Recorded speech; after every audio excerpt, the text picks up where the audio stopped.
Hi and welcome to our daily mains answer writing initiative day 35। आज का जो हमारा टॉपिक है that is based on fusion energy. Recently topic जो है वो न्यूज़ में था, इशू में था, दैट इज़ वाई आज हम एक क्वेश्चन इस पे बनाएंगे। ये GS3 साइंस एंड टेक के पोर्शन से रिलेट करता है। So let's see your question. What is nuclear fusion? Discuss in brief the advantages and scope of use of fusion energy as source of clean energy in fusion future.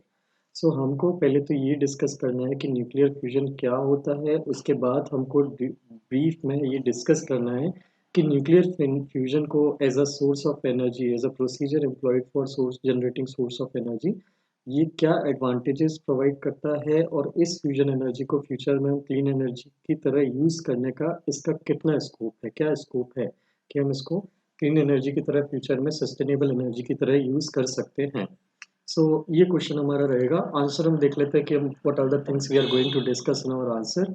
Intro में I will be discussing about the current affair related to it and nuclear fusion की definition मैं आपको बताऊंगा।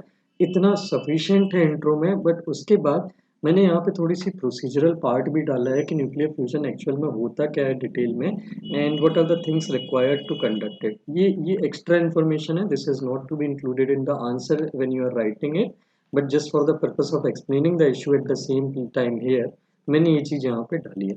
Then मैंने आपको एक diagram से मैं आपको आई विल एक्सप्लेन कि न्यूक्लियर फ्यूजन वर्क कैसे करता है। Then we will move on to the question in our body part की एडवांटेजेस क्या है न्यूक्लियर फ्यूजन के। हम एडवांटेजेस डिस्कस करेंगे न्यूक्लियर फ्यूजन के। Then we will move on to the international initiatives which have been taken in order to generate nuclear fusion energy. Collaboration, collaborative approach या फिर individual countries के क्या initiative चल रहे हैं न्यूक्लियर फ्यूजन के रिसर्च रिलेटेड डेवलपमेंट। देन इसके बाद lastly we will move on to the conclusion, जहाँ पे हम स्कोप के बारे में डिस्कस करेंगे कि what is the scope of using nuclear fusion energy in future as clean energy source and what should be the conclusion. इसी के साथ हमारा आंसर जो है वो कंप्लीट यहाँ पे हो जाएगा।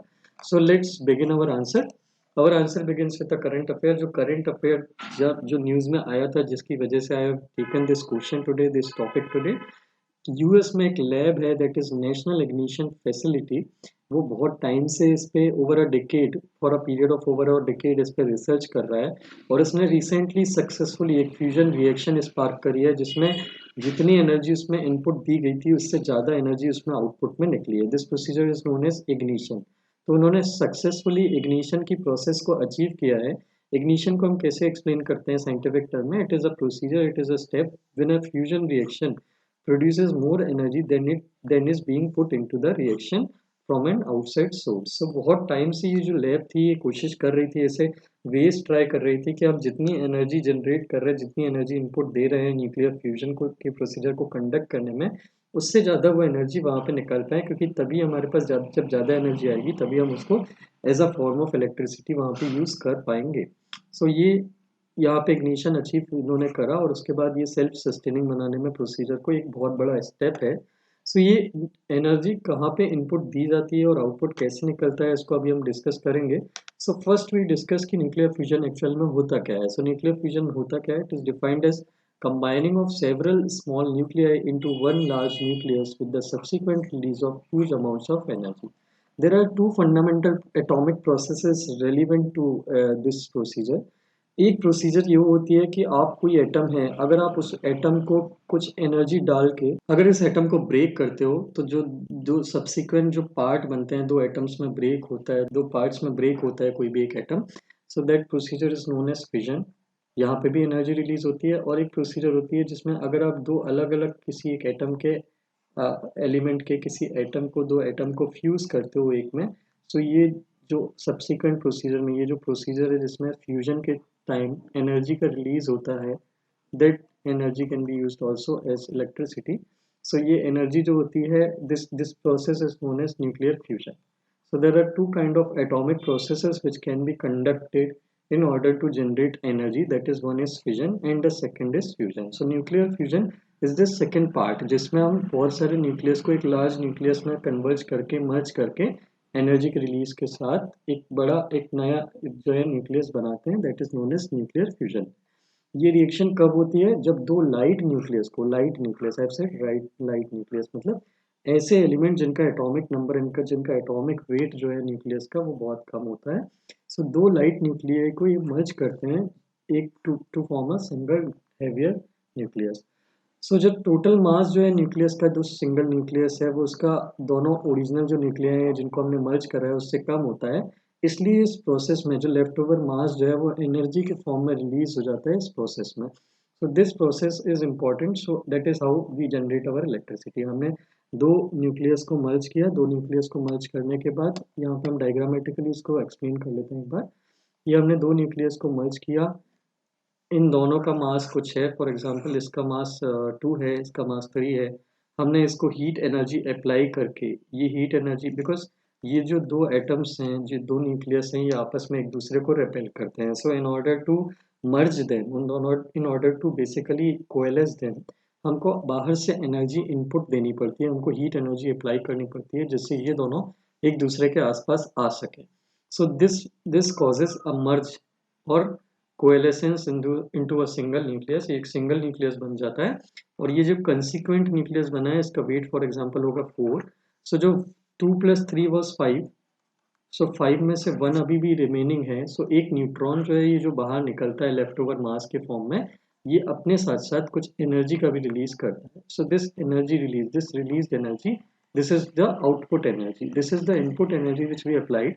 हमने दो न्यूक्लियाई को मर्ज करने में जो एनर्जी अप्लाई की थी, और this is the output energy जो न्यूक्लियस के मर्ज होने के कारण के बाद जो एक सिंगल न्यूक्लियस बना उसके साथ में जो एनर्जी रिलीज हुई मर्ज होने के कारण, that is the output energy.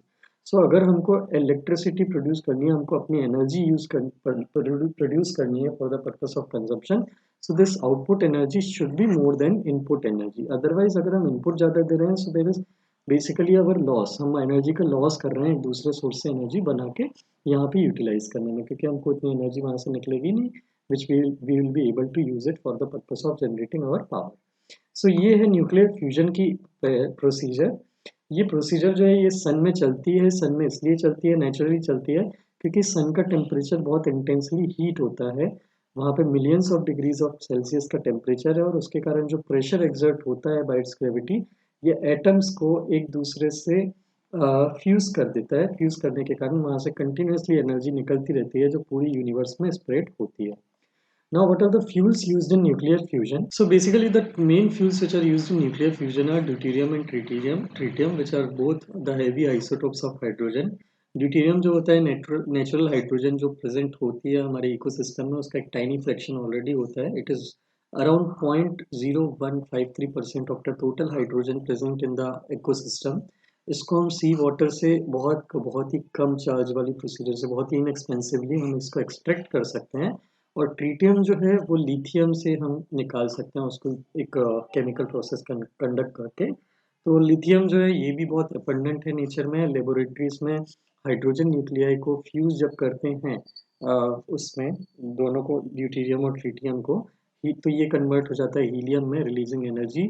But all this procedure, there is the most important aspect is all this procedure, ये जो फ्यूजन वाली प्रोसीजर है that can be conducted only in an ionized state of matter that is known as plasma. Plasma क्या होती है? Gas की एक पूरी की पूरी अगर हम उसको आयनाइज्ड स्टेट में कन्वर्ट करते हैं उसको, so that state of matter that is also known as fourth state of matter after gas, liquid and solid. So ये प्लाज्मा की स्टेट में ये फ्यूजन वाली स्टेट जो है, फ्यूजन वाली प्रोसीजर जो है ये कंडक्ट की जा सकती है। और प्लाज्मा में कन्वर्ट करने के लिए हमको जो है वहाँ पे बहुत ही ज़्यादा हाई टेम्परेचर, वहाँ पे हाई टेम्परेचर एटमॉस्फेयर क्रिएट करना पड़ता है एक पर्टिकुलर पोर्शन, एक पर्टिकुलर एरिया में जहाँ पे भी हम फ्यूजन के प्रोसीजर कंडक्ट कर रहे हैं। सो प्लाज्मा वाली स्टेट क्रिएट करना, it is the biggest challenge which is posed to the scientist in order to conduct this procedure of fusion. So this is all about introduction and the procedure about the nuclear fusion procedure. अब हम discuss कर लेते हैं इसके advantages कि what are the advantages of procedure of nuclear fusion. पहला तो this can be an abundant source of energy. ये जो फ्यूजिंग प्रोसीजर है एटम्स की together in a controlled way, ये जो है केमिकल रिएक्शंस जो होती हैं, अदर केमिकल प्रोसीजर्स जो हम करेंटली कंडक्ट करते हैं, जैसे कि बर्निंग ऑफ कोल, ऑयल और गैस एनर्जी प्रोड्यूस करने के लिए, उससे ज़्यादा, उससे अराउंड 4 मिलियन टाइम्स ज़्यादा एनर्जी प्रोड्यूस करने की कैपेसिटी या पोटेंशियल रखता है। सो ये जो अमाउंट है, this is a very huge amount जो पूरी ह्यूमन सिविलाइजेशन को hundreds two thousands of year के लिए पावर प्रोवाइड कर सकता है। गिवन दैट हमारा जो ड्यूटेरियम प्रेजेंट है 1 लीटर ऑफ वाटर में, जो ड्यूटीरियम प्रेजेंट होता है, इन थियोरेटिकली ये 300 लीटर्स ऑफ ऑयल के बराबर जो है एनर्जी प्रोड्यूस कर सकता है। इतनी एनर्जी प्रोड्यूस करने की कैपेसिटी है 1 लीटर ऑफ वाटर में प्रेजेंट ड्यूटीरियम में। तो इमेजिन ओशियन में इतना सारा वाटर प्रेजेंट है, अगर हम उसमें से ड्यूटीरियम, अगर सिर्फ ड्यूटीरियम हम निकालें तो हमको कितने साल तक इलेक्ट्रिसिटी या पावर जो है, एनर्जी जो है वो मिल सकती है। So this means that there is enough deuterium in the oceans to meet human energy needs for millions of years, not even thousands of years, for millions of years. The second thing is sustainability. Fusion fuels जो है ये widely available है, मैंने बताया water की सब जगह availability है, इट इज़ नियरली इनऑब्जॉस्टेबल। ड्यूटीरियम जो है ये किसी भी वाटर के फॉर्म से निकाला जा सकता है, चाहे वो रिवर हो, चाहे वो लेक हो, चाहे वो पॉन्ड हो, चाहे वो ओशियन हो। वाइल ट्रीटियम जो है ये लिथियम से तो निकाला ही जा सकता है, बट अनदर गुड थिंग है इसकी, जब फ्यूजन की प्रोसेस कंडक्ट होती है, फ्यूजन की प्रोसीजर ऑनगो होती है, तो इसमें ट्रीटियम जो है already as a by product वहाँ पे रिलीज होता है, जिससे मतलब this is a sustainable cycle. हमको एक बार फ्यूजन प्रोसीजर स्टार्ट करने के बाद कहीं भटकने की ज़रूरत नहीं है लिथियम ढूंढने के लिए, ट्रीटियम वहाँ से बाई प्रोडक्ट निकलेगा, जिसको we will be able to use it as fusion raw material next cycle के लिए। Then there is no CO2, fusion के प्रोसीजर में कोई भी हार्मफुल टॉक्सिन नहीं निकलते हैं, जैसे कि कार्बन डाइऑक्साइड या अदर ग्रीन हाउस गैसेज जो ग्लोबल वार्मिंग कॉज करते हैं। इसका जो मेजर बाई प्रोडक्ट है दैट इज़ हीलियम। मैंने आपको बताया न्यूक्लियर की फ्यूजन की प्रोसीजर में हीलियम का फॉर्मेशन होता है, दो हाइड्रोजन के एटम्स के मर्ज होने के बाद, जो टोटली इनर्ट या नॉन टॉक्सिक गैस है। इनर्ट मतलब ये किसी से कुछ भी रिएक्ट नहीं करती एक अदर पॉल्यूटेंट क्रिएट करने के लिए, और ये टोटली नॉन टॉक्सिक गैस है because it do not harm any kind of environment या human health. Then there is no generation of radio active waste.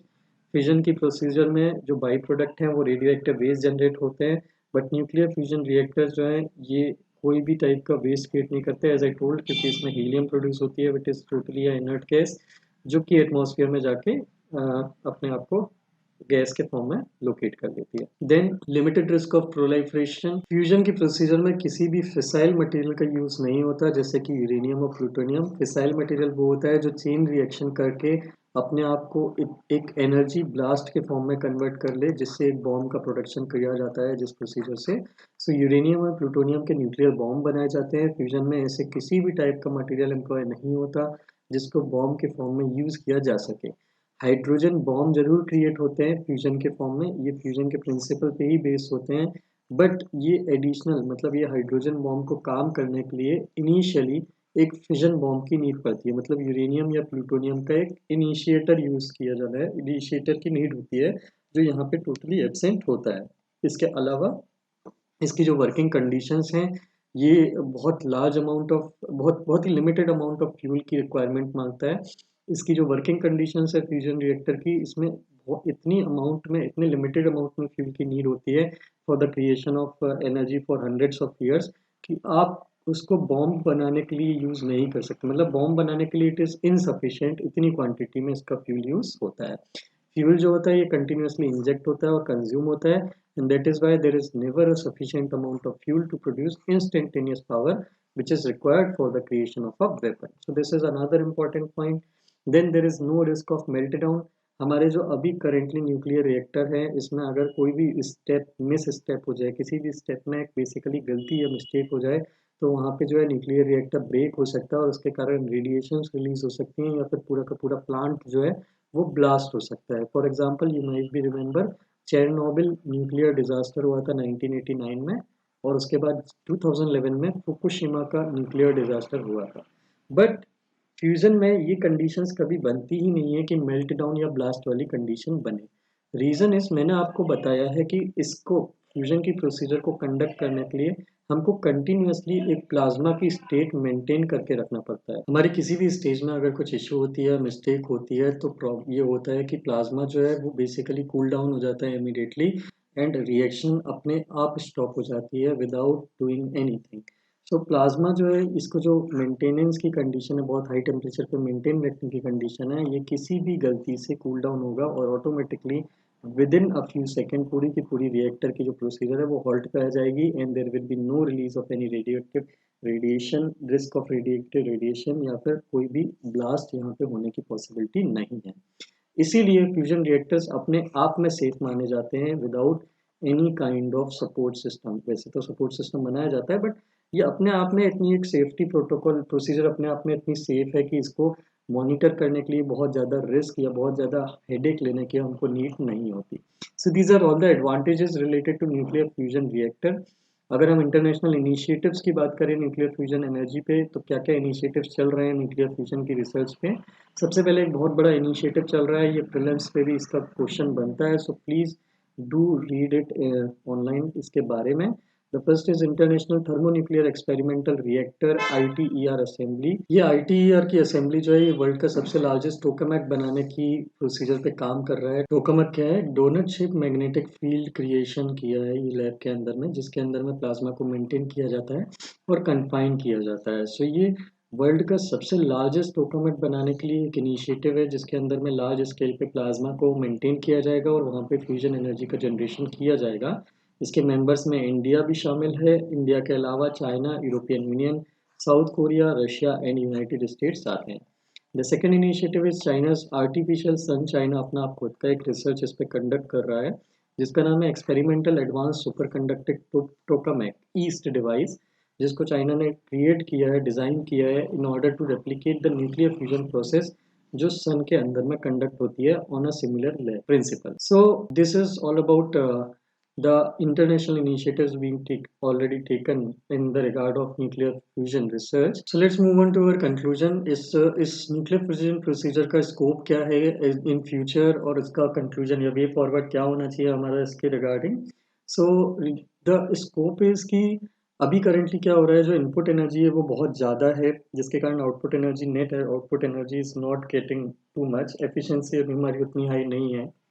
जैसे जैसे हम बहुत और पावरफुल लेजर्स को एम्प्लॉय करेंगे और less energy intensive ways use करेंगे to generate to input energy, वैसे वैसे हमारी एफिशिएंसी जो है, ओवरऑल एफिशिएंसी जो है वो और ज़्यादा इम्प्रूव होगी, और हमारी जो नेट आउटपुट एनर्जी है या net energy of the system है वो और ज़्यादा बढ़ेगी। हमारी नेट आउटपुट एनर्जी जितनी ज़्यादा बढ़ेगी उतना ही ज़्यादा हमारा स्कोप होगा कि हम न्यूक्लियर फ्यूजन प्रोसीजर को लार्ज स्केल पे एम्प्लॉय कर पाएँ for the purpose of energy creation. This might take time, some time, अभी अभी काफ़ी टाइम है इस प्रोसीजर को एम्प्लॉय होने में, बट ये जो एक सक्सेसफुल स्टेप हमने अचीव किया है यूएस के साइंटिस्ट ने, कि for the first time they have achieved ignition, this is certainly a positive sign कि फ्यूचर में समवेयर अराउंड 2050 या 20 बाय द एंड ऑफ 2100 ये चीज़ हम न्यूक्लियर फ्यूजन प्रोसीजर को हम एम्प्लॉय कर पाएँ to generate clean energy for long term. So जैसे जैसे एफिशिएंसी बढ़ती जाएगी वैसे वैसे इसका स्कोप है न्यूक्लियर फ्यूजन को एम्प्लॉय कर पाने का for the purpose of large scale sustainable energy creation, वो और ज़्यादा अचीवेबल होता जाएगा। करेंटली फ्यूजन की जो कंडीशंस बनाना और मेंटेन करना है वो बहुत चैलेंजिंग है सस्टेन करना। छोटा सा एक इम्परफेक्शन भी एनर्जी की रिक्वायरमेंट को इंक्रीज कर सकता है और एफिशिएंसी को डिक्रीज कर सकता है। जितनी हमारी इनपुट एनर्जी की रिक्वायरमेंट होगी उतनी ही कम हमारी एफिशिएंसी होगी सिस्टम की, जिसको हमको बढ़ाना है। फाइनली जो फ्यूल के जो पार्ट्स हैं that is deuterium and tritium, ये ड्यूटेरियम तो एबंडेंट है, ट्रिटियम थोड़ा सा रेयरर जरूर है, लेकिन वो धीरे धीरे बाई प्रोडक्ट में हमको मिलने लगेगा प्रोसीजर में। सो इन द मीन टाइम जब तक हम ट्रिटियम को डायरेक्टली हार्वेस्ट करने के बेस डेवलप नहीं कर लेते, तब तक हमको जो दूसरी मेथड्स हैं जो नीडेड फ्यूल को क्विकली प्रोड्यूस करने के लिए जो मैकेनिज्म प्रोवाइड कराते हैं उनको हमको और ज़्यादा लुकआउट करना पड़ेगा, सो दैट हम जल्दी से जल्दी इस प्रोसीजर को, इस न्यूक्लियर फ्यूजन मेथड को अडॉप्ट कर पाएँ for the purpose of creation of power. So ये जो है ये अगर हम अचीव कर लेते हैं तो ये हमारे सिस्टम को वाइबल बनाएगा and we will be able to adopt this clean energy function या क्लीन एनर्जी मेथड। इससे रिलेटेड एक सस्टेनेबल डेवलपमेंट गोल भी है, वो SDG आप मुझे देख के कमेंट सेक्शन में do comment and tell me. मैं वेट कर रहा हूँ क्योंकि अदरवाइज मैं आपको सब बता देता हूँ, सो आप totally stop looking out for things. So I have given you two things today. One is ITER। ITER के बारे में थोड़ा सा आप पढ़ेंगे कि कौन से ईयर में ये बना था, इसका क्या एम है, क्या फंक्शन है, कहाँ पे इसका हेडक्वार्टर है, कहाँ पे this research facility is functioning. And SDG का आप गोल जो है वो मुझे कमेंट सेक्शन में कमेंट करके बताएंगे कि which SDG goal relates to providing clean and accessible energy for all. So I hope this topic was clear to you. If you like this video, please do share it with your friends and subscribe to this channel if you haven't yet. Thank you very much for watching the video.